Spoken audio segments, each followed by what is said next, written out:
다시는 이런 실수 안 하겠습니다. 제발 이번만. 딸 지은이 회사 로비에서 박 부장 앞에 무릎을 꿇고 있었다. 상도는 유리문 너머에서 이 모든 상황을 지켜보며 주먹을 꽉 쥐었다. 내 딸을, 그렇게 자랑스러워했던 딸이 저런 굴욕을. 가슴이 찢어질 것만 같은 아버지의 절망이 폭발하는 순간이었다. 가을이 깊어가는 10월의 어느 오후였습니다. 서울 외곽 노원구의 30년 된 아파트 단지, 그 15층 작은 방 하나에서 김상도는 또 다른 하루를 시작하고 있었어요. 올해 69, 대기업에서 40년을 일하다 2년 전 정년퇴직한 그의 아침은 언제나 똑같았습니다. 오늘도 별일 없겠지. 혼잣말을 중얼거리며 상도는 낡은 슬리퍼를 끌고 현관문을 열었어요. 복도 끝 엘리베이터까지 가는 길, 옆집 아줌마와 눈인사를 나누며 1층으로 내려갔습니다.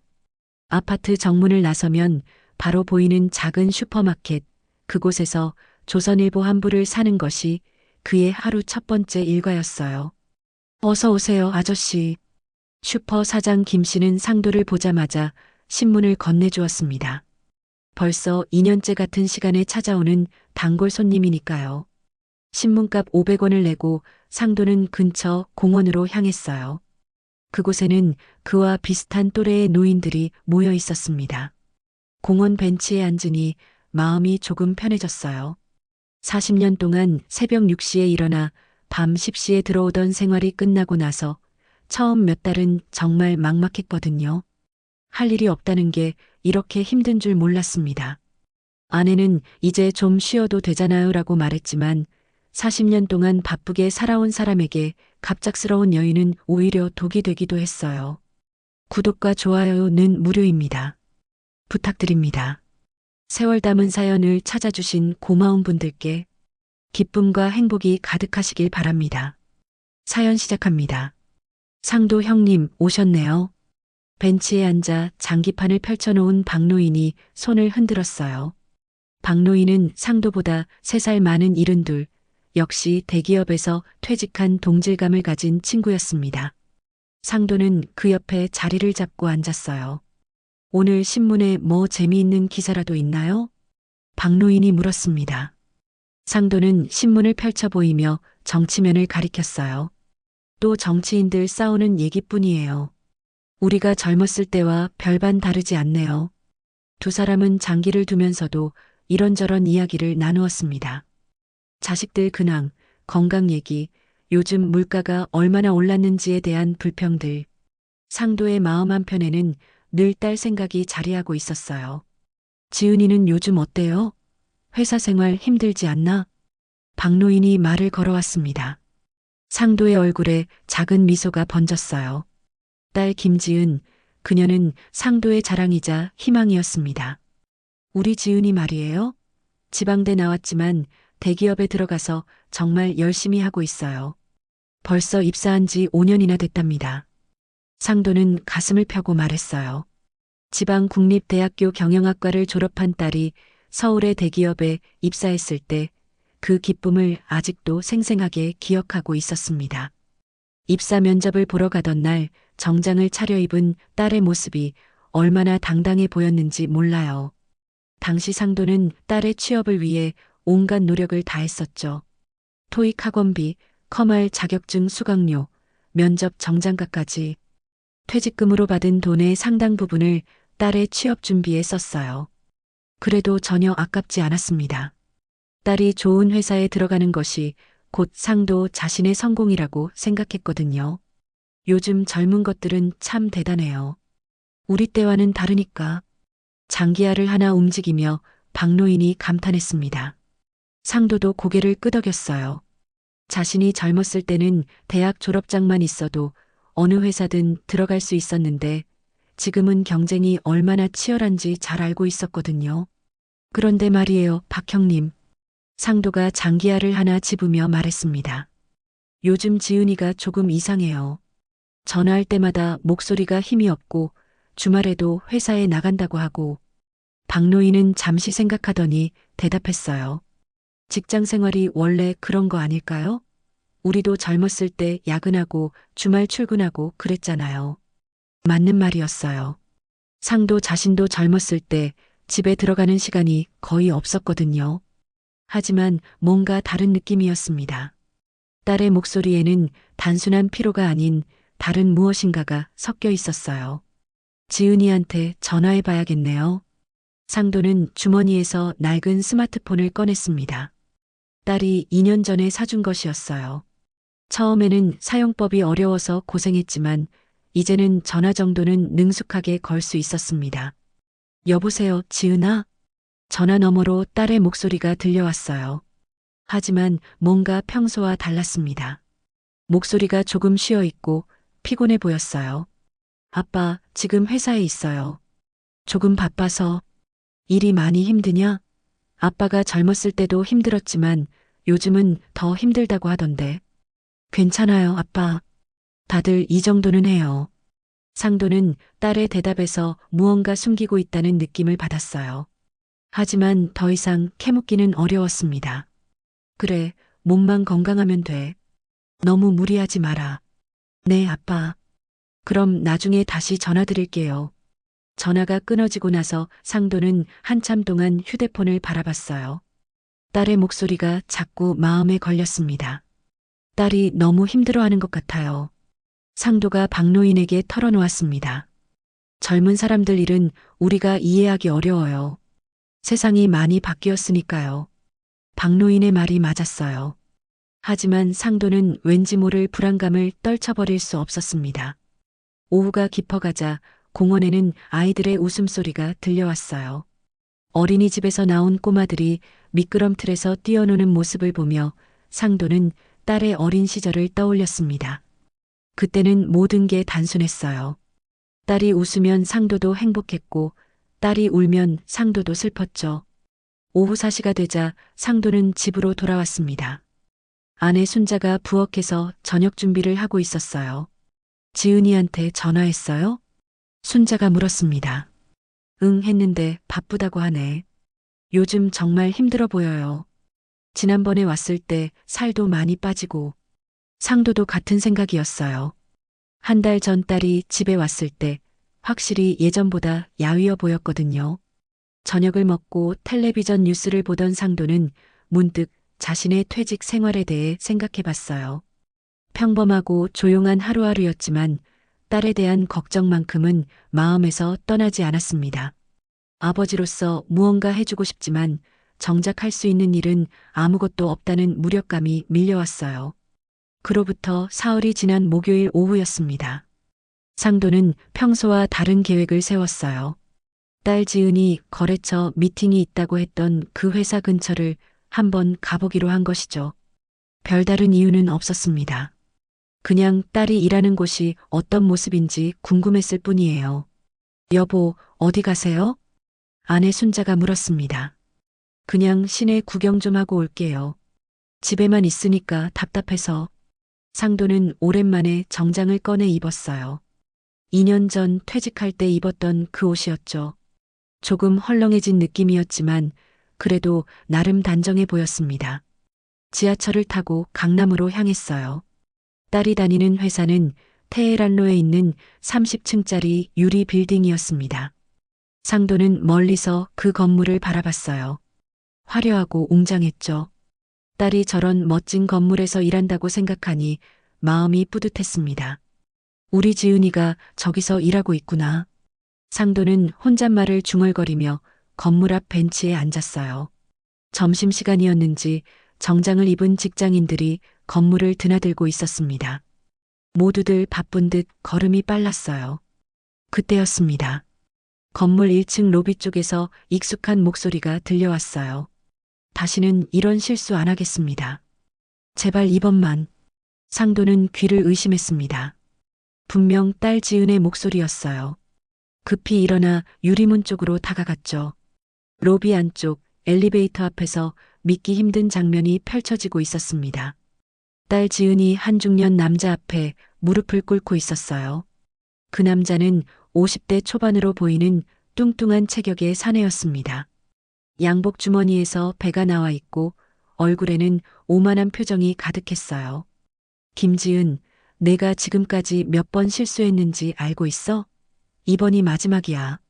그 남자가 차갑게 말했습니다. 상도는 다리에 힘이 풀렸어요. 자신의 딸이, 그렇게 자랑스러워했던 딸이 저런 굴욕을 당하고 있다니. 부장님, 정말 죄송합니다. 다음부터는 절대. 지은의 목소리는 떨리고 있었어요. 상도는 그 목소리에서 절망과 굴욕감을 느꼈습니다. 딸이 이런 모습으로 직장 생활을 하고 있었다니 아버지로서 가슴이 찢어질 것만 같았어요. 일어나. 사람들이 다 보잖아. 박 부장이라고 불리는 그 남자가 지은을 일으켜 세웠습니다. 하지만 표정은 여전히 차갑기만 했어요. 지은은 고개를 숙인 채 일어났죠. 상도는 유리문 너머에서 이 모든 상황을 지켜보고 있었습니다. 손에 힘이 들어가 주먹이 저절로 쥐어졌어요. 당장 달려가서 그 박 부장이라는 자의 멱살을 잡고 싶었지만 발이 떨어지지 않았습니다. 보고서 다시 작성해서 내일까지 내. 그리고 앞으로 이런 일 없도록 해. 박 부장이 엘리베이터에 올라타며 마지막으로 한마디 던졌어요. 지은은 그 자리에 서서 깊은 한숨을 내쉬었습니다. 그 한숨 소리가 유리문을 통해서도 상도에게 들려왔어요. 상도는 급히 건물 옆 골목으로 몸을 숨겼습니다. 딸이 자신을 볼까봐 두려웠거든요. 이런 모습을 본 것을 딸이 안다면 얼마나 부끄러워할까요? 하지만 동시에 분노가 치밀어 올랐습니다. 내 딸을 무릎 꿇렸다고? 상도의 목소리는 분노로 떨리고 있었어요. 40년 동안 직장 생활을 하면서도 그런 굴욕은 당해본 적이 없었습니다. 설사 실수를 했다고 하더라도 사람을 무릎 꿇릴 수는 없는 거 아닌가요? 잠시 후 지은이 건물에서 나왔습니다. 어깨가 축 처져 있고 걸음걸이도 힘이 없어 보였어요. 평소 당당하던 딸의 모습과는 완전히 달랐습니다. 상도는 멀리서 딸을 따라갔어요. 지은은 근처 카페에 들어갔습니다. 상도도 조심스럽게 그 카페 앞을 지나가며 안을 들여다봤어요. 딸은 구석 자리에 앉아서 커피 한 잔 앞에 머리를 감싸고 있었습니다. 어깨가 작게 떨리는 것이 보였어요. 울고 있는 것 같았습니다. 상도는 가슴이 터질 것만 같았어요. 딸이 저렇게 힘들어하는 줄 전혀 몰랐거든요. 전화할 때마다 괜찮다, 다들 이 정도는 한다고 했던 말들이 모두 거짓말이었던 거죠. 카페 앞에서 한참을 서 있던 상도는 결국 발길을 돌렸습니다. 지금 딸 앞에 나타나봤자 더 힘들게 할 뿐이라는 생각이 들었거든요. 하지만 마음속으로는 다짐했어요. 이런 일이 다시는 없도록 하겠다. 집으로 돌아가는 지하철 안에서 상도는 계속해서 그 장면을 떠올렸습니다.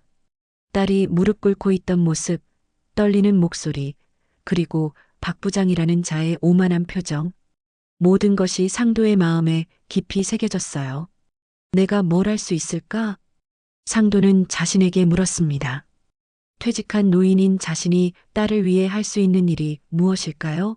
하지만 분명한 것은 이대로 가만히 있을 수는 없다는 것이었어요. 집에 도착했을 때 아내 순자가 저녁을 차려놓고 기다리고 있었습니다. 일찍 오셨네요. 어디 다녀오셨어요? 그냥 시내 구경하고 왔어요. 상도는 오늘 본 일을 아내에게 말하고 싶었지만 입이 떨어지지 않았어요. 순자도 딸 걱정을 많이 하는데 이런 이야기를 들으면 얼마나 마음 아파할까요? 저녁 식사 내내 상도는 말이 없었어요. 밥맛도 없었고 텔레비전도 볼 수 없었습니다. 머릿속에는 온통 딸의 모습만 맴돌았어요. 여보, 무슨 일 있어요? 얼굴이 안 좋아 보이는데. 순자가 걱정스럽게 물었습니다. 아니에요, 괜찮아요. 그냥 좀 피곤해서. 상도는 일찍 잠자리에 들었지만 잠은 오지 않았어요. 천장을 바라보며 계속 생각했습니다. 내일은 무엇을 해야 할까? 딸을 위해 할 수 있는 일이 정말 없을까? 밤이 깊어가면서 상도의 마음속에는 분노와 함께 무언가 다른 감정이 자라나고 있었어요. 그것은 바로 아버지로서의 의무감이었습니다. 딸이 당하는 굴욕을 그냥 지켜볼 수만은 없었거든요. 상도는 그날 밤 한잠도 자지 못했습니다. 계속해서 딸이 무릎 꿇던 모습이 떠올랐거든요. 새벽 5시가 되자 더 이상 누워 있을 수 없어서 일어났어요. 뭔가 행동을 취해야겠다는 생각이 들었습니다. 여보, 벌써 일어나세요? 아내 순자가 놀라며 물었어요. 응, 잠이 안 와서.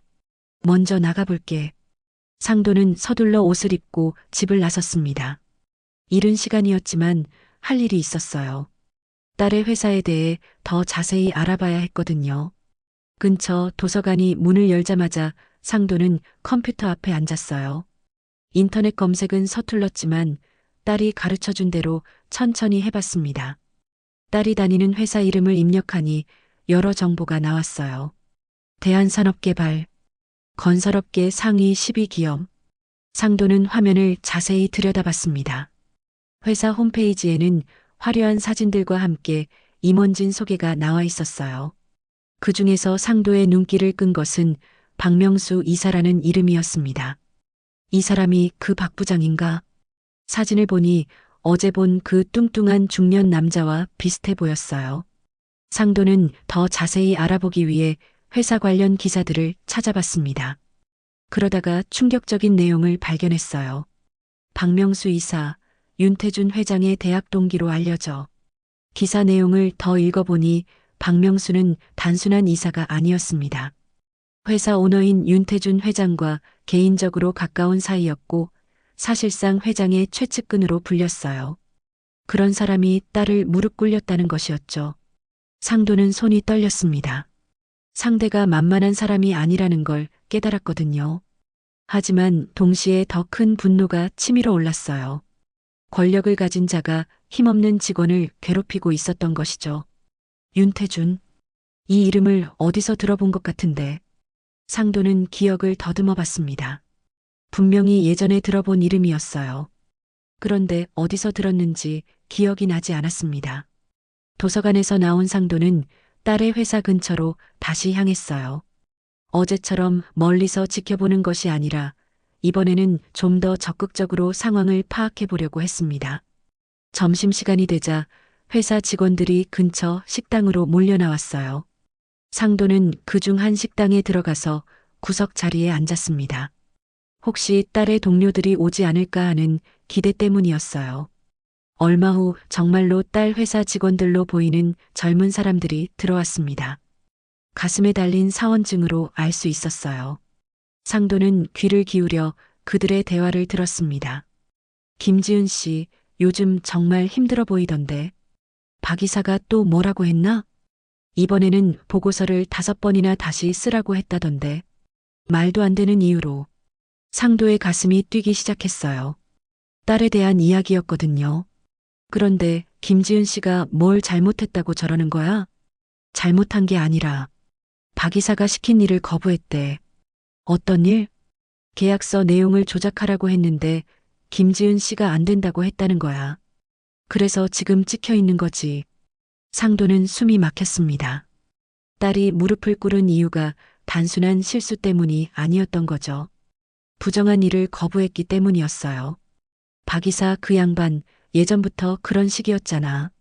자기 마음에 안 드는 사람은 끝까지 괴롭히는 스타일이야. 윤 회장하고 친하다고 해서 너무 설치는 것 같아. 조심해서 말해. 여기서 그런 소리 하다가 들리면 어떻게 해? 직원들의 대화는 거기서 끝났지만 상도는 충분히 상황을 파악할 수 있었어요. 딸이 올바른 일을 하려다가 괴롭힘을 당하고 있었던 것이죠. 식당을 나선 상도는 다시 회사 건물 앞에 섰습니다. 이번에는 당당하게 정문으로 들어가기로 했어요. 딸을 만나서 직접 이야기를 듣고 싶었거든요. 어디 가시는 거죠? 1층 로비의 경비원이 상도를 막았습니다. 제 딸을 만나러 왔습니다. 김지은이라고 여기 다니는. 방문 예약이 있으신가요? 예약요? 그런 건 없는데 그냥 잠깐만. 죄송합니다만 예약 없이는 들어가실 수 없습니다. 상도는 당황했어요. 딸에게 전화를 걸어볼까 했지만 갑자기 나타나면 딸이 놀랄 것 같았습니다. 그럼 박명수 이사를 만나고 싶습니다. 상도가 말했어요. 경비원은 더욱 의아한 표정을 지었습니다. 박 이사님과는 어떤 용무이신지. 개인적인 일입니다. 중요한 일이에요. 하지만 경비원은 고개를 저었어요. 죄송합니다. 사전 약속 없이는 임원진을 만나실 수 없습니다. 상도는 할 수 없이 건물을 나왔어요. 하지만 포기할 생각은 없었습니다. 다른 방법을 찾아야 했어요. 그날 저녁 상도는 집에 돌아와서 옛날 수첩을 뒤져봤습니다. 40년 직장 생활 동안 만났던 사람들의 연락처가 적혀 있었어요. 혹시 도움을 받을 수 있는 사람이 있을까 했던 거죠. 이정호. 이 친구는 어떻게 지내고 있을까? 상도는 30년 전 함께 일했던 동료의 이름을 발견했어요. 이정호는 나중에 다른 회사로 이직해서 임원까지 올라간 것으로 알고 있었습니다. 용기를 내서 전화를 걸어봤어요. 여보세요, 정호야? 나 김상도야. 아, 상도 형님. 오랜만이에요. 어떻게 지내세요? 반가운 목소리가 들려왔습니다. 이정호는 상도를 기억하고 있었어요. 정호야, 부탁이 하나 있는데. 대한산업개발이라는 회사 알고 있니? 네, 알죠. 건설업계에서는 꽤 큰 회사인데, 왜요? 상도는 딸의 상황을 간단히 설명했습니다. 물론 무릎 꿇은 이야기는 하지 않았어요. 대신 딸이 부당한 대우를 받고 있다고만 했죠. 박명수라는 사람 말씀이시군요. 그 사람 소문이 별로 안 좋아요. 윤 회장하고 친하다고 해서 직원들을 함부로 대한다는 이야기가 있어요. 이정호의 말에 상도의 예상이 맞았다는 것을 확인할 수 있었어요. 그런데 형님, 왜 갑자기 그 회사에 관심이 있으시는 거예요? 실은 딸이 그 회사에 다니거든. 상도는 더 이상 숨길 수 없어서 솔직하게 말했어요. 아, 그렇구나. 그럼 정말 걱정이 많으시겠어요. 제가 아는 선에서 도움을 드릴게요. 이정호는 약속을 했지만 상도는 그것만으로는 부족하다고 생각했어요. 더 확실한 방법을 찾아야 했습니다. 그날 밤 상도는 또 한 번 잠 못 이루는 밤을 보냈어요. 하지만 이번에는 절망이 아닌 분노와 의지로 가득했습니다. 딸을 괴롭히는 자들을 그냥 두고 볼 수는 없었거든요. 일주일이 지나갔습니다. 상도는 매일 딸의 회사 근처를 맴돌며 상황을 지켜봤어요. 그러던 어느 금요일 오후 끔찍한 소식을 듣게 되었습니다. 김지은 씨 징계위원회에 회부됐다던데? 회사 근처 카페에서 들려온 직원들의 대화였어요. 상도는 진짜? 무슨 일로? 박 이사가 보고서 조작 거부한 것 때문에 문제 삼았다는 얘기가 있어. 그런데 오히려 김지은 씨가 업무 태만이랑 상사 지시 불이행으로 걸렸다고 해. 말도 안 되는 소리네. 오히려 올바른 일을 한 건데. 상도는 주먹을 꽉 쥐었습니다. 딸이 정당한 일을 했는데 오히려 징계를 받는다니 이런 부조리가 어디 있을까요? 그날 저녁 지은에게서 전화가 왔어요. 아빠, 저 회사에서 징계위원회에 회부됐어요. 딸의 목소리는 완전히 꺾여 있었습니다. 징계위원회라니? 내가 뭘 잘못했다고? 저도 잘 모르겠어요. 업무 태만이랑 지시 불이행이라고 하는데. 아빠, 저 정말 열심히 했거든요. 딸의 목소리에서 억울함과 절망이 느껴졌어요. 지은아, 아빠가 회사에 가서. 안 돼요. 아빠, 절대 안 돼요. 그러면 더 꼬여요. 지은이 다급하게 말렸습니다. 전화가 끊어진 후 상도는 한동안 멍하니 앉아 있었어요. 월요일 아침 징계위원회가 열리는 날이었어요. 상도는 새벽부터 회사 앞에서 기다렸습니다. 오전 9시 창백한 얼굴의 지은이 나타났어요. 아빠, 왜 여기에? 아빠가 함께 들어가겠다.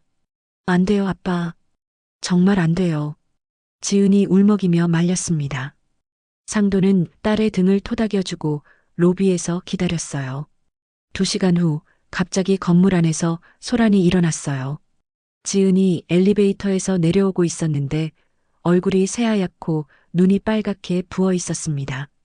아빠, 지은이 상도에게 달려와 안기며 울음을 터뜨렸어요. 어떻게 됐냐? 파면이에요, 아빠. 상도는 하늘이 무너지는 느낌이었어요. 근무 태만, 상사 지시 불이행, 회사 명예 실추. 제가 박 이사 앞에서 무릎 꿇은 걸 다른 사람들이 봤다면서 그게 회사 이미지에 안 좋다고. 상도는 이해할 수 없었어요. 무릎을 꿇게 한 건 박명수인데 오히려 그걸 딸의 잘못이라고 하다니. 그때 멀리서 박명수가 나타났습니다. 상도는 그를 보자 분노가 끌어올라 다가가서 소리쳤어요. 당신이 박명수요? 박명수가 귀찮다는 표정으로 돌아봤어요. 누구신데 그러세요? 김지은 아버지요. 내 딸을 왜 이렇게 괴롭혀요? 아, 그 직원 아버지시군요. 당신 딸이 무슨 짓을 했는지 아세요? 박명수는 비웃듯 말했어요. 부정한 일을 거부한 게 잘못인가요? 무슨 소리를 하시는 거예요? 증거라도 있으세요? 당신이 내 딸을 무릎 꿇렸다면서요? 그건지 혼자 무릎 꿇은 거죠. 제가 시킨 적 없어요. 박명수의 뻔뻔한 태도에 상도는 더욱 화가 났어요. 거짓말하지 마세요. 내가 직접 봤다고요. 주변 사람들이 하나둘씩 모여들기 시작했어요. 아저씨, 여기서 소란 피우지 마세요. 경비 부르겠어요. 경비를 부르든 뭘 하든 내 딸에게 사과하세요. 사과요? 웃기시네. 당신 딸이 잘못했는데 제가 왜 사과해요? 경비원들이 달려와 상도를 끌어내려고 했습니다. 손대지 마세요. 내가 걸어나갈 테니까. 상도는 마지막으로 박명수를 노려봤어요. 잘 기억해 두세요. 이 일 이대로 끝나지 않을 겁니다. 건물 밖으로 나온 상도와 지은은 한참 동안 말이 없었어요. 아빠, 괜히 더 망신만 샀어요. 지은이 한숨을 쉬며 말했어요. 망신이 아니야. 이건 정당한 항의였어. 하지만 상도도 마음 한편으로는 무력감을 느꼈어요. 권력 앞에서 자신이 얼마나 약한 존재인지 깨달았거든요. 그날 밤 상도는 잠들지 못했어요. 딸의 울음소리와 박명수의 비웃음이 계속 떠올랐습니다. 하지만 동시에 마음 한편에서는 다른 생각이 자라나고 있었어요. 분명히 방법이 있을 거야. 포기할 순 없어. 딸이 파면당한 지 사흘이 지났습니다. 상도는 그동안 집에서 나오지도 못했어요. 지은은 방에 틀어박혀 나오지 않았고 아내 순자는 계속 눈물만 흘렸습니다. 이렇게 될 줄 알았으면 애초에 나서지 말 걸 그랬어요. 순자가 한숨을 쉬며 말했어요. 그래도 가만히 있을 순 없었어요. 상도는 후회하면서도 분노가 가라앉지 않았어요. 박명수의 비웃는 얼굴이 계속 떠올랐거든요. 그때 집 전화가 울렸습니다. 여보세요? 상도 형님, 저 이정호예요. 30년 전 동료였던 이정호의 목소리였어요. 정호야, 무슨 일이야? 형님이 부탁하신 대한산업개발건 말이에요. 제가 알아봤는데 심각한 문제가 있더라고요. 상도의 가슴이 뛰기 시작했어요. 무슨 문제? 박명수 그 사람 회사 돈을 빼돌리고 있다는 소문이 있어요. 그리고 윤태준 회장과 함께 부정한 일을 많이 저질렀다고 하던데. 정말이야? 네, 그런데 형님. 혹시 윤태준이라는 이름 기억 안 나세요?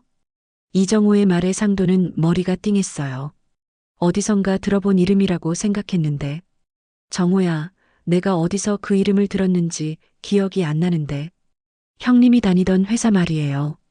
형님 퇴직하기 몇 년 전에 신입사원으로 들어왔던 그 윤태준 말이에요. 순간 상도의 기억이 되살아났어요. 아, 그 윤태준이야? 맞아요.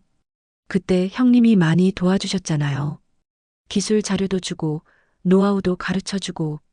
상도는 충격을 받았어요. 30년 전 자신이 후배로 여겼던 그 청년이 지금의 윤태준 회장이었던 거죠. 그 녀석이 지금 회장이 됐다고? 네, 그런데 형님께 배운 기술로 사업을 시작해서 큰 회사를 만들었어요. 하지만 형님께는 한 번도 연락하지 않았죠. 상도는 분노가 치밀었어요. 자신이 도와준 후배가 성공한 후 은혜를 잊고 심지어 자신의 딸을 괴롭히고 있었던 거죠. 정호야, 증거 같은 건 있어? 형님이 그때 윤태준에게 준 기술 자료나 문서 같은 거 혹시 가지고 있으세요? 상도는 생각해 봤어요. 퇴직할 때 가져온 박스들을 아직 정리하지 않았거든요. 집에 박스들이 있긴 한데 한번 찾아보세요. 분명히 도움이 될 겁니다. 전화를 끄는 상도는 급히 창고로 갔어요. 퇴직할 때 가져온 박스 5개가 그대로 있었습니다. 첫 번째 박스를 열자 오래된 서류들이 나왔어요. 두 번째, 세 번째 박스에도 별다른 게 없었습니다. 하지만 네 번째 박스에서 놀라운 것을 발견했어요. 이게 뭐지? 30년 전 작성된 계약서였어요. 상도가 개발한 기술을 윤태준에게 무상으로 제공한다는 내용이었습니다. 그리고 그 아래에는 윤태준의 서명이 선명하게 남아 있었어요. 당시에는 후배를 도와준다는 생각이었는데 상도는 계속 박스를 뒤졌어요. 그러자 더 많은 자료들이 나왔습니다. 기술 설계도, 특허 출원 서류, 그리고 윤태준이 보낸 감사 편지까지. 형님 덕분에 사업을 시작할 수 있을 것 같습니다. 꼭 성공해서 보답하겠습니다. 편지 내용을 읽던 상도는 씁쓸했어요. 보답은커녕 오히려 자신의 딸을 괴롭히고 있었던 거죠. 마지막 박스에서 가장 중요한 것을 찾았어요. 윤태준이 상도의 기술을 이용해 만든 첫 번째 사업 계획서였습니다. 거기에는 상도의 이름이 기술 개발자로 명시되어 있었어요. 이걸로 충분해. 상도는 모든 서류를 정리했어요. 이제 윤태준과 박명수를 상대할 무기가 생겼습니다. 다음 날 상도는 이정호에게 연락했어요. 정호야, 자료를 찾았어. 정말요? 어떤 자료인데요? 상도는 발견한 서류들에 대해 설명했어요. 대단하네요, 형님. 이걸로 윤 회장을 압박할 수 있을 것 같은데요. 어떻게 하면 될까? 일단 변호사와 상담해 보세요. 그리고 언론에도 알려야 할 것 같고요. 상도는 용기가 생겼어요. 드디어 딸의 원수를 갚을 방법을 찾은 거죠. 그날 저녁 상도는 딸 지은을 불렀어요. 지은아, 아빠가 찾은 게 있어. 뭘 찾으셨는데요? 상도는 윤태준과의 과거 이야기를 설명했어요. 지은의 눈이 점점 커졌습니다. 그럼 아빠가 그 회장을 도와준 거예요? 응, 30년 전 일이지만 증거가 다 있어. 그런데 왜 갑자기 이 얘기를 하세요? 지은아, 아빠가 너의 원수를 갚아주겠다. 지은은 고개를 저었어요. 아빠, 그만하세요. 이미 충분히 망가졌어요. 아니야, 이제 시작이야. 저들이 무엇을 잃어버리는지 보여주겠어. 상도의 눈에는 강한 결의가 있었어요. 아빠, 위험해요. 상대방은 큰 회사고. 지은아, 아빠를 믿어라. 30년 전에는 몰랐지만 이제 알았어. 저들이 얼마나 더러운 방법으로 성공했는지. 상도는 서류를 정리하며 말했어요. 내일부터 본격적으로 시작할 거야. 윤태준과 박명수 둘 다 무릎 꿇게 만들어주겠어. 그날 밤 상도는 오랜만에 깊이 잠들었어요. 복수의 계획이 머릿속에서 정리되고 있었거든요. 30년 전 자신이 베푼 호의가 이제는 복수의 무기가 되어 돌아온 거였습니다. 지은은 여전히 걱정스러워했지만 상도의 마음은 이미 결정되어 있었어요. 딸을 괴롭힌 자들에게 반드시 대가를 치르게 하겠다는 각오로 가득했습니다. 상도가 복수 계획을 세우고 있던 그 시간, 딸 지은에게는 더욱 끔찍한 일이 벌어지고 있었습니다. 회사에서 파면된 지 일주일이 지났지만 괴롭힘은 계속되고 있었어요. 지은 언니, 인터넷 봤어요? 대학 동기 미영이가 급히 전화를 걸어왔습니다. 무슨 인터넷? 회사 커뮤니티 사이트에 언니 얘기가 올라와 있어요. 지금 당장 확인해봐요. 지은은 급히 컴퓨터를 켰어요. 회사 익명 게시판에 자신에 대한 글이 여러 개 올라와 있었습니다. 김지은, 상사에게 대들다가 쫓겨난 문제 직원 아버지까지 나서서 회사 로비에서 소란 피운 가족 업무 능력 부족한데 오만하기만 했던 직원의 최후. 지은은 손이 떨렸어요. 댓글들은 더욱 악독했습니다. 역시 지방대 출신은 예의가 없네. 아버지 보니 딸이 왜 그런지 알겠다. 저런 가족은 아예 취업도 못하게 해야 해. 전화기로 미영이 걱정스럽게 말했어요. 언니, 이거 완전 조작된 것 같은데? 진실과 전혀 다르잖아요. 누가 이런 글을 올렸을까? 박 이사 쪽에서 시킨 게 분명해요. 언니를 완전히 매장시키려는 거예요. 지은은 절망감에 빠졌어요. 이미 파면되었는데도 계속해서 괴롭히다니 이런 악질적인 행동이 어디 있을까요? 그날 오후 더욱 충격적인 일이 벌어졌습니다. 지은이 이력서를 넣었던 다른 회사들에서 연락이 왔어요. 지은 씨, 죄송한데 면접을 취소해야겠어요. 갑자기 왜요? 서류는 통과했다고 하셨잖아요. 상부에서 지시가 내려왔네요. 자세한 건 말씀드릴 수 없고 전화가 끊어졌어요. 이어서 다른 회사들에서도 비슷한 연락이 왔습니다. 모두 면접을 취소한다는 내용이었어요. 이상해요. 분명히 누군가 방해 공작을 하고 있는 거예요. 지은은 무서워졌어요. 박명수의 영향력이 이 정도일 줄은 몰랐거든요. 저녁이 되자 상도가 집에 돌아왔어요. 하루 종일 변호사 사무실과 언론사를 돌아다녔던 거죠. 지은아, 아빠가 좋은 소식을 가져왔어. 아빠, 지은은 울먹이며 상도에게 안겼어요. 오늘 무슨 일 있었냐? 지은은 인터넷 게시글과 취업 방해에 대해 말했어요. 상도의 얼굴이 점점 굳어졌습니다. 저 악질들이 이 정도까지 할 줄은 몰랐네. 아빠, 저희가 이길 수 있을까요? 상대방은 너무 강해요. 지은아, 아빠가 오늘 무엇을 해왔는지 알려줄게. 상도는 가방에서 서류들을 꺼냈어요. 첫 번째로 변호사와 상담했어. 우리가 가진 자료로 윤태준을 고소할 수 있다고 해. 정말요? 기술절도, 배임, 사기 등 여러 가지 혐의로 말이야. 30년 전 계약서와 기술 자료들이 모두 증거가 된대. 지은의 눈에 희망이 보이기 시작했어요. 두 번째로 언론사 기자를 만났어. 이 이야기에 관심을 보이더라고. 언론사요? 경제 전문 기자인데 대기업의 부정행위를 추적하는 일을 하고 있어. 우리 이야기를 들더니 큰 특종이 될 거라고 하더라고. 상도는 자신만만하게 말했어요. 세 번째로 옛 동료들에게 연락했어. 당시 윤태준과 함께 일했던 사람들 말이야. 그분들이 뭐라고 하셨어요? 모두 기억하고 있더라고. 윤태준이 내 기술을 가지고 회사를 차렸다는 것을 증언해주겠다고 약속했어. 지은은 놀랐어요. 아버지가 이렇게 치밀하게 준비하고 있었다니. 하지만 아빠, 위험하지 않을까요? 상대방도 가만히 있지 않을 텐데. 그럴 수도 있지. 하지만 이제 물러설 수 없어. 저들이 먼저 선을 넘었으니까. 그때 집 전화가 울렸어요. 여보세요? 김상도 씨죠? 저는 대한산업개발법무팀 차장입니다. 상대방의 목소리는 차갑고 위협적이었어요. 무슨 일이죠? 최근 저희 회사에 대해 잘못된 정보를 유포하고 계신다고 들었습니다. 상도는 당당하게 대답했어요. 잘못된 정보가 아니라 사실입니다.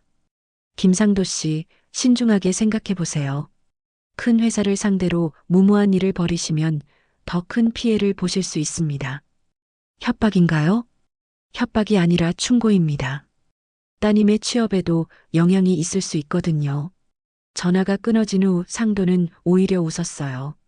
벌써 겁을 내고 있어. 우리가 가진 자료가 얼마나 위험한지 알고 있는 거야. 하지만 아빠, 정말 위험할 것 같은데. 지은아, 무서워하지 마. 정의는 반드시 승리해. 다음 날 아침 상도는 일찍 집을 나섰어요. 오늘은 가장 중요한 일이 있었거든요. 기자와의 정식 인터뷰였습니다. 카페에서 만난 기자 김민수는 30대 후반의 날카로운 눈빛을 가진 남자였어요. 상도 씨가 준비해 오신 자료 정말 대단하네요. 이 정도면 확실히 특종감입니다. 정말 기사로 쓸 수 있겠어요? 물론입니다. 하지만 더 확실한 증거가 필요해요. 윤태준 회장이나 박명수 이사의 직접적인 증언 같은 것 말이에요. 그건 어떻게 구하죠? 제가 방법을 찾아보겠습니다. 내부 고발자를 찾거나 아니면 직접 대면할 기회를 만들거나. 김민수 기자는 계속해서 질문했어요. 그런데 상도 씨, 이 일로 인한 위험은 각오하고 계시죠? 무슨 위험 말이에요? 대기업을 상대로 이런 폭로를 하면 보복이 따를 수 있어요. 법적 소송은 물론이고 다른 방법들도 많거든요. 상도는 잠시 생각했어요. 하지만 딸의 울먹이는 얼굴을 떠올리니 결심이 섰습니다. 제 딸이 당한 일을 생각하면 무섭지 않아요. 오히려 저들이 더 무서워해야죠. 좋습니다. 그럼 이 기사는 다음 주에 나갈 예정이에요. 그 전에 윤 회장 측의 입장도 들어야 하니까 연락해 보겠습니다. 인터뷰를 마치고 집에 돌아온 상도는 지은에게 말했어요. 지은아, 다음 주면 모든 게 달라질 거야. 정말요? 응, 그때까지만 조금 더 참아라. 하지만 상도도 마음 한편으로는 걱정이 되었어요. 상대방의 반격이 어떨지 예측할 수 없었거든요. 그날 밤 늦게 집 앞에 검은 승용차 한 대가 멈춰 섰어요. 차에서 정장을 입은 남자 둘이 내려서 한참 동안 집을 바라봤습니다. 상도는 커튼 틈으로 그 모습을 지켜봤어요. 본격적으로 시작되는군. 상도는 주먹을 꽉 쥐었어요. 이제 정말로 전쟁이 시작된 거였습니다. 상도의 인터뷰 기사가 나갈 예정이던 바로 그날 아침, 놀라운 일이 벌어졌습니다. 김민수 기자에게서 다급한 전화가 걸려왔어요. 상도 씨, 큰일 났어요. 무슨 일이에요? 기사가 취소됐어요.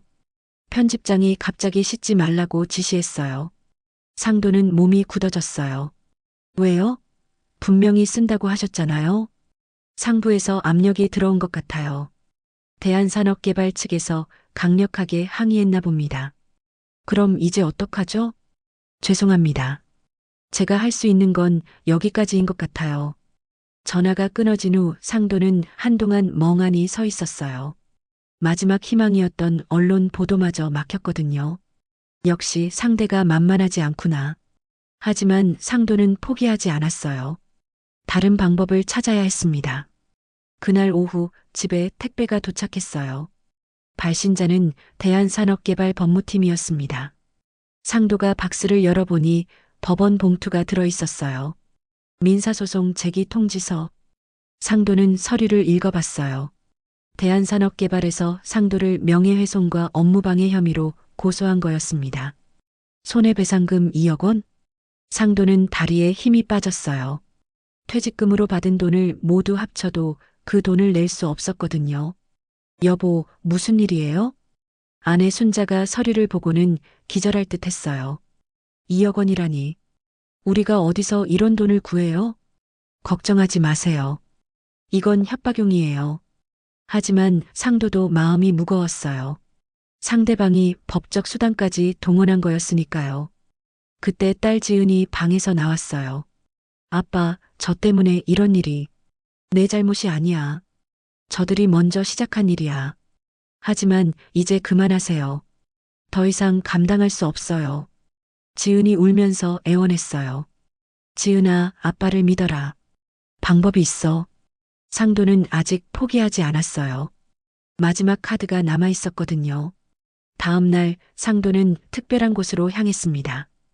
바로 대한산업개발 창립기념일 행사가 열리는 호텔이었어요.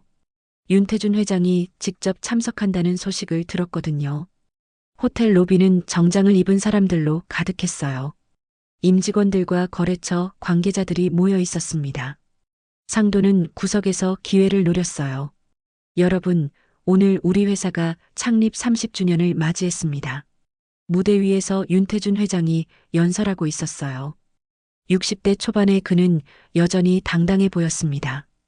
우리 회사가 여기까지 올 수 있었던 것은 모든 임직원 여러분의 노력 덕분입니다.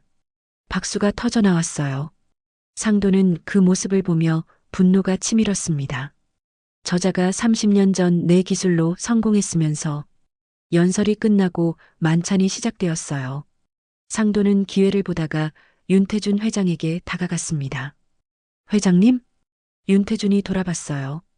처음에는 누군지 알아보지 못하는 눈치였습니다. 누구시죠?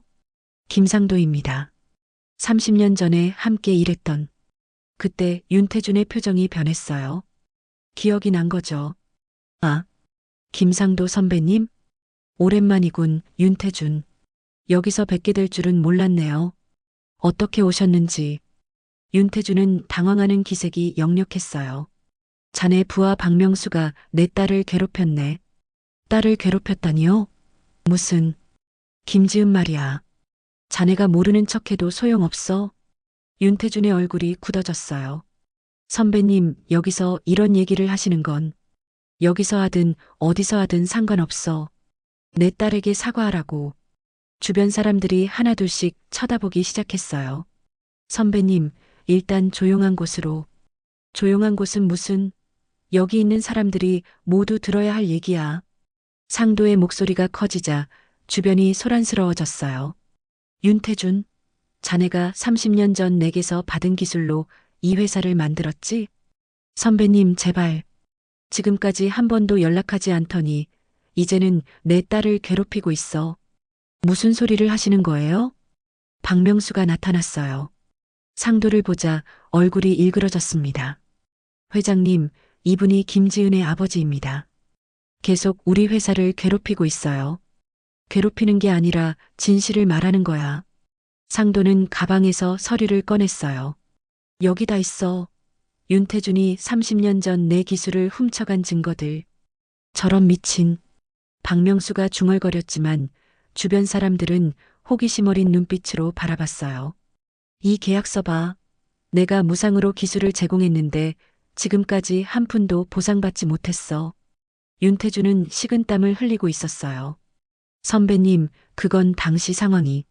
상황이 뭐야? 내 기술로 부자가 되고도 은혜를 원수로 갚더니. 보안팀, 저 사람 내보내. 박명수가 소리쳤어요. 호텔 보안 요원들이 달려왔습니다. 손대지 마. 내가 나갈 테니까. 상도는 마지막으로 윤태준을 향해 소리쳤어요. 윤태준, 내가 내 딸을 무릎 꿇게 했다. 이제는 내가 무릎 꿇을 차례야. 끌고 나가. 보안 요원들이 상도를 밖으로 끌고 나갔어요. 하지만 상도는 만족했습니다. 충분히 자신의 말을 전했거든요. 호텔 밖으로 나온 상도는 깊게 숨을 들이쉬었어요. 비로소 30년 동안 쌓인 분노를 표출한 느낌이었습니다. 이제 시작이야. 상도는 집으로 돌아가며 생각했어요. 오늘 일로 윤태준과 박명수는 상당히 당황했을 겁니다. 그들이 얼마나 과거를 숨기고 싶어 하는지 확인했으니까요. 집에 도착하니 지은이 기다리고 있었어요. 아빠, 어디 다녀오셨어요? 뉴스에서. 뉴스에 나왔어? 텔레비전을 켜보니 정말로 저녁 뉴스에서 오늘 일을 다루고 있었어요. 대한산업개발 창립기념식 중 소동. 과거 기술 제공 주장하며 항의. 비록 짧은 뉴스였지만 상도의 주장이 방송되고 있었어요. 아빠, 정말 괜찮을까요? 괜찮을 거야. 이제 사람들이 관심을 갖기 시작했어. 상도는 확신에 차 있었어요. 진실은 반드시 밝혀질 거라고 말이죠. 그날 밤 상도는 마지막 준비를 했어요. 딸의 울음소리와 박명수의 비웃음이 계속 떠올랐습니다. 하지만 동시에 마음 한편에서는 다른 생각이 자라나고 있었어요. 분명히 방법이 있을 거야. 포기할 순 없어. 내일이면 모든 게 결정될 거였거든요. 그날 밤 뉴스 보도 이후 상도의 휴대폰은 계속 울렸습니다. 기자들, 변호사들, 그리고 놀랍게도 대한산업개발 직원들까지 연락을 해왔어요. 상도 씨, 저는 대한산업개발 직원입니다. 익명으로 제보하고 싶은 것이 있어요. 무엇을 제보하려고요? 박명수 이사가 저희에게 상도 씨와 따님에 대한 거짓 정보를 퍼뜨리라고 지시했어요. 그리고 윤 회장이 과거 기술절도건을 은폐하려고 한다는 것도 들었습니다. 상도는 가슴이 뛰었어요. 드디어 내부에서 도움의 손길이 나온 거였죠. 다음 날 아침 더 큰 변화가 시작되었어요. 여러 언론사에서 상도에게 인터뷰를 요청했고 소셜미디어에서는 대한산업개발의 부정행위에 대한 의혹이 확산되고 있었습니다. 아빠, 인터넷을 보세요. 지은이 노트북을 들고 왔어요. 화면에는 해시태그 대한산업개발 진실을 밝혀라라는 해시태그가 실시간 검색어 1위에 올라 있었습니다. 사람들이 아빠 편을 들어주고 있어요. 상도는 댓글들을 읽어봤어요. 대기업의 갑질은 이제 그만. 30년 전 기술을 훔치고 은혜를 원수로 갚다니 김지은 씨 복직시켜라. 수천 개의 지지 댓글들이 올라와 있었어요. 오후가 되자 더욱 놀라운 일이 벌어졌습니다. 대한산업개발 앞에 시민들이 모여들기 시작한 거예요. 상도와 지은도 그곳으로 향했습니다. 김상도 아저씨 화이팅! 대기업 갑질타도 진실을 밝혀라. 건물 앞에는 수백 명의 시민들이 피켓을 들고 있었어요. 상도는 감동으로 눈물이 났습니다. 그때 건물에서 박명수가 나타났어요. 시민들이 그를 보자 야유를 보냈습니다. 사과해라. 김지은 씨에게 무릎 꿇어라. 박명수는 당황한 표정으로 다시 건물 안으로 들어갔어요. 얼마 후 놀라운 일이 벌어졌습니다. 건물 정문으로 윤태준 회장이 나타난 거예요. 그런데 그의 표정은 완전히 달라져 있었습니다. 김상도 선배님, 윤태준이 상도에게 다가왔어요. 사람들이 조용해졌습니다. 선배님 정말 죄송합니다. 윤태준은 갑자기 상도 앞에 무릎을 꿇었어요. 수백 명이 지켜보는 가운데서 말이죠. 30년 전 선배님의 도움을 받고도 연락드리지 못했습니다. 그리고 제 부하가 따님에게 상처를 드려서 죄송합니다. 상도는 믿을 수 없었어요. 그토록 오만했던 윤태준이 사람들 앞에서 무릎을 꿇고 있다니. 선배님의 기술 덕분에 저희 회사가 있을 수 있었습니다. 그동안 보답하지 못한 것을 진심으로 사과드립니다. 박명수도 건물에서 나와 윤태준 옆에 무릎을 꿇었어요. 김지은 씨와 김상도 선배님께 깊이 사과드립니다. 제가 권력을 남용해서 무고한 직원을 괴롭혔습니다. 시민들은 박수를 쳤어요.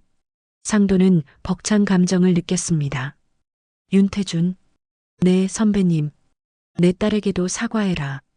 윤태준은 지은에게로 와서 다시 무릎을 꿇었어요. 김지은 씨, 저희 회사에서 부당한 대우를 받으신 것을 진심으로 사과드립니다. 지금 즉시 복직시켜드리고 승진도 약속드리겠습니다. 지은은 눈물을 흘리며 고개를 끄덕였어요. 그리고 선배님, 윤태준이 상도를 바라봤어요. 30년간 받지 못한 기술료와 그동안의 정신적 피해에 대한 보상을 해드리겠습니다. 또한 저희 회사의 기술 고문으로 모시고 싶습니다. 상도는 깊은 숨을 내쉬었어요. 마침내 30년간의 한이 풀리는 순간이었습니다. 윤태준, 이제서야 사람다워졌구나. 선배님, 정말 감사합니다. 용서해 주셔서. 그날 저녁 상도 가족의 집은 축제 분위기였어요. 지은은 복직뿐만 아니라 팀장으로 승진하게 되었고 상도는 기술 고문으로 회사에 복귀하게 되었습니다. 아빠 고마워요. 결국 진실이 이긴 거네요. 지은이 상도의 손을 잡으며 말했어요. 지은아, 포기하지 않으면 정의는 반드시 승리한다는 걸 기억해라. 네, 아빠. 그리고 무릎 꿇은 건 결국 저나 아빠가 아니라 거짓과 권력이었네요. 상도는 미소를 지었어요. 딸의 말이 맞았습니다.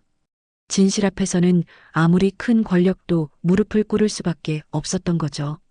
며칠 후 상도는 다시 공원 벤치에 앉아 있었어요.